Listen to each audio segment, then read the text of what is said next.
యేసయ్యా, నీవు నాకు కావాలి, నీవే నిజమైన దేవుడువు, నీవే రక్షకుడువు, నీవే విమోచకుడువు,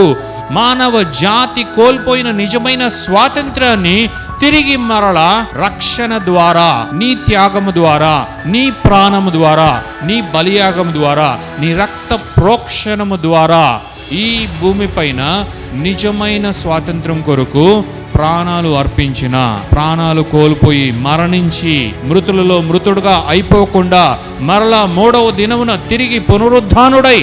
మృత్యుంజయుడై తిరిగి లేచిన నిజమైన దేవుడైన రక్షకుడైన